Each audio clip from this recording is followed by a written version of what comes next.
Back, guys. This is episode 2 for Movement Monday, where I will go over a exercise and either give you some tips or just kind of show you how I have the people that I work with do it.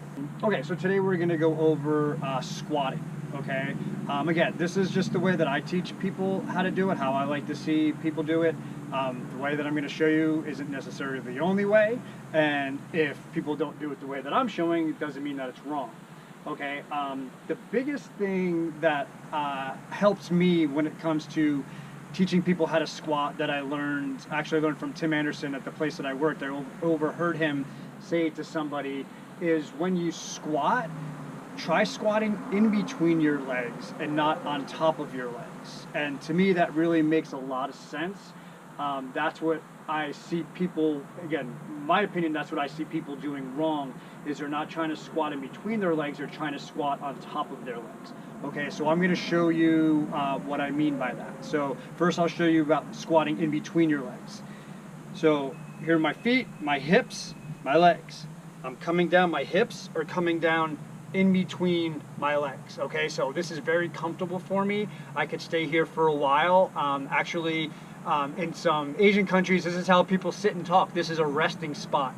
You'll see them just sitting on, if they're just hanging out talking with people, this is where they are. It's very comfortable for them. Okay, so as you can see, I'm sitting in between my legs here. Okay, so my hips are in between my legs. Okay, now I'll show you from the side what I mean when people, they sit on top of their legs, or they squat on top of their legs. So they'll go like this, and then they do this. See, now my chest is on top of my legs, so I'm squatting on top of my legs. Okay, so that's something to think about if you're having a hard time squatting or having a hard time, getting down to a deep squat, is squatting in between your legs. Try giving that a shot, see if that helps. Some things to think about though, if you don't have the reflexive strength that you need, you might not be able to hold yourself up though while you're in a deep squat. Okay, so one way to look to see if you do is getting a rocking position, and if I can rock back, nice and comfortably, and get my butt to my heels or even just on my calves, then that usually means that I can go into a deep squat, because if I just push myself back, I'm in that deep squat. Okay, so that's one way to look at it. So if you can do this, but when you squat, you have a hard time, it can only come this far before you start to go forward. It could mean that you're just lacking reflexive strength. So that'd be something that you would want to work on. And then I'm going to show you one more thing that I also use with people as far as squatting too, and it's using a wall to kind of help also. Okay, so this is how you can use a wall. I'm going to use my garage door again because I'm outside trying to get some vitamin D. The weather's beautiful today. You can use this, and I'm also, when I show deadlifting or just lifting, I'm also going to use a wall too and show you how you can use a wall for that too. But for squatting, again, when I want people to squat, I want them to keep their chest up. I want them to sit in between their legs and keep their chest up.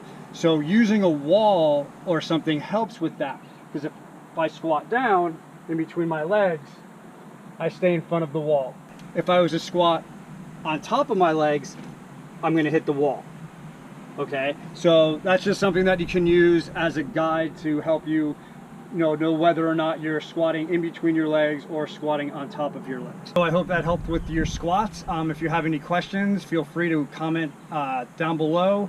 Make sure you subscribe, and then hit the bell to get reminders of when new videos are coming out.